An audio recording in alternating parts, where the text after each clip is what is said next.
Think about the last time you celebrated something, like you really celebrated something.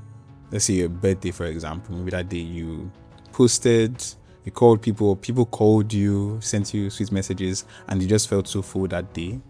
Now think about a week after your birthday or 2 weeks after your birthday. How much of that energy that you had on your birthday is still there? I know it might linger 2 days, 3 days, but basically, how much of that energy was there 1 week or 2 weeks after your birthday? So there's this thing where we're good at celebrating things in the moment, but they were not always as good at carrying the weight of what it is that we're celebrating past that moment or well past that moment. And I think the same thing happens with Easter. It's like the services are full, the worship hits different. There's this collective acknowledgement that something great has happened. I saw someone make a post about this, and I genuinely agree. I think this year people were really loud about Easter. I didn't see Easter eggs or Easter bunnies anyway. Glory to God. But people were really loud about Easter. But then Easter Sunday ends. Monday came. The week, was in full flow. Life basically picked back up. Some people that were happy about the public holiday, back at work, looking towards the next public holiday.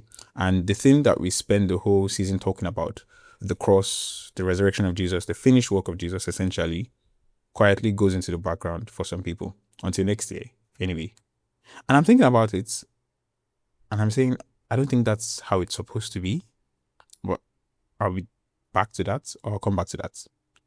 Hi, welcome back to Rooted with Nifemi. This is where biblical truth is brought to you in a way that's sincere, simple, heartfelt, and hopefully it leaves you loving God more than before. So this episode is actually after Easter intentionally. So it's like I want to talk about what happens after Easter. So we have a calendar that kind of revolves around our faith or has elements of our faith included in it. So there's Christmas, Easter, some people celebrate Pentecost, things like that. And I think those are awesome traditions. I think it gives good space for reflection. But I think somewhere along the way, it's like we allow the times or the seasons to do the work that our hearts are supposed to do. So it's like we start waiting for a special service to feel the weight of the cross. We start needing a church program to remind us that the resurrection actually happened. And the downside to this is when the program ends, that feeling that we might get from the program, and that's a might, begins to dim or begins to die down. And like I said before, that's a problem. Not because the feeling is bad, but because what we're celebrating is not a feeling, it's a fact. Sometimes we don't realize this, but it's a fact, like historically proven, textually, everything. Point is, we don't need to separate a particular season aside to celebrate a fact. Any day we think about it, any day they remain true on that day. Like, let's think of Jesus Christ. Now that I'm thinking of Jesus Christ, I don't know, during the Easter period, I'm digressing a bit, but during the Easter period, I wanted to watch Passion for Christ. But then I saw a clip and I was just like, no, I can't do it. I don't have the guts yet. Like, I still remember the last time I watched it, I was bawling my eyes out. I was crying too much. I'm not sure my heart can take it. Maybe I'll try again next year. Yeah, but after the arrest, the trial, the beatings, nails, crown of thorns, everything, before he died, finally, he said 3 words: "It is finished." The Greek rendition of that phrase or word is tetelestai. During those days, when a debt had been paid off completely, so I'm thinking debits, credits, so debtor, creditor, I don't know, when the creditor, basically, let's go with that, was, documenting stuff, he would write tetelestai, meaning that the debt had been cleared or it had been settled.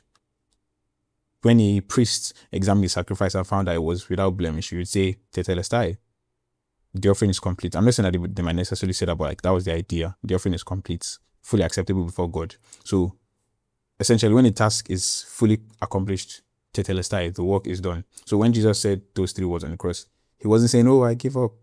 He was saying that the work is complete. Everything that needed to happen for you to have access to the Father had been done fully, perfectly, and once. And my point is this: why I'm saying all of this is that declaration, tetelestai, did not expire on Easter Sunday. it is not a seasonal announcement. It's eternal. It's an eternal one, essentially. And when something is truly finished, when the work is genuinely complete, you don't have to keep doing it. You get to rest in it. So I'm not going to, I was about to say when you're a big sister, but that might seem too, targeted. So I'm just going to say when your elder sibling, or maybe if you're not the elder sibling, maybe your mom, again, that might feel targeted. So maybe your guardian, let's just keep it clean. But maybe, for example, you had chores and you've gone to go and do your chores. Maybe you wanted to watch a particular show that starts by 4:30 p.m. I don't know why that seems weirdly specific, but random. You want to get there on time, you want to get to the TV on time to watch that show, and it's like you're rushing to do everything, and then you go, you sit down, and all of a sudden that's that guardian or that big sibling or that person gonna come and tell you you're not done. Ah, gosh. It is well. Thank God for growth. They come and tell you you're not done. And you're so annoyed, then you have to go back. You rush and you come back again. And it just seems like you're never done. There's always something. Maybe you've done an assignment and you feel like, oh, I'm done with everything. And all of a sudden your mom's like, no, you're not done. Brings out another note from your bag or something like that. Maybe you've been walking throughout the whole day. It's like, oh, no, we're not done. No. Yeah. That's not the case with Jesus. With the work that he did, it's done. Like, everything is complete. It's complete. And you don't have to live your life constantly trying to validate what was already done. Like, it's already done. Rather, you live from that place of the finished works of Christ. Like Hebrews 10 verse 14 was telling us about how like one sacrifice was made. That's Jesus Christ's life. And because of that sacrifice, he has made perfect whoever believes. All of us who are being made holy, like all of us who believe in the work of Jesus Christ, have been made perfect forever, not for a season, not while Easter decorations are up. So point is, the ground does not shift. Even when we feel bad, let's say we fall back into sin, let's say we go through a dry season, let's say we feel forgotten, maybe we don't pray enough, we don't study our Bible enough, maybe we just feel like we're not doing enough generally. Again, there's an aspect to it where, yeah, we have to be disciplined. Like Paul tells us to exercise ourselves unto righteousness. It gives you the idea that you have a role to play. Paul tells us to yield ourselves, our members, our body as instruments of righteousness. So you have a part to play, yes. But point is, in all of this, the work is still finished. It doesn't change the fact that you've been reconciled to God. The finished work is not contingent on how well we're doing. I think you already know this, but it was finished before you woke up this morning. It was finished before you, I don't know. It will still be finished when you go to sleep tonight. And on your worst day, the day you feel furthest from God, the day you feel most ashamed, the day you feel somehow, it is still finished. It is still finished. Right? And you need to remember that. You need to remember that it will always remain finished. So what does it now look like to actually live in the finished works of Christ?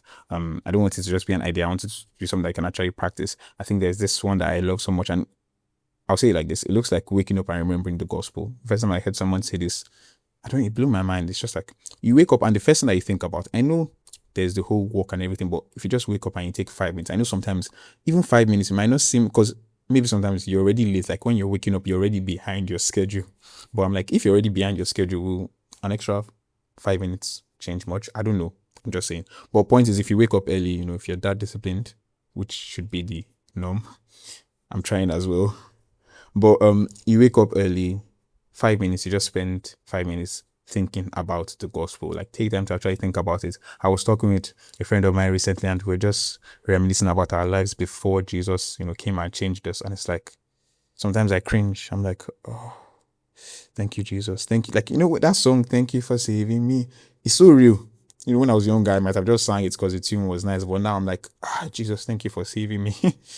Yeah. You think about the gospel, about how you were gone. You were gone. It was guaranteed where you were going, but then Jesus Christ came and changed all of that. All right, how we are no longer under condemnation, how we are no longer under the dominion of sin, how we can yield ourselves as instruments of righteousness. I think it's so beautiful.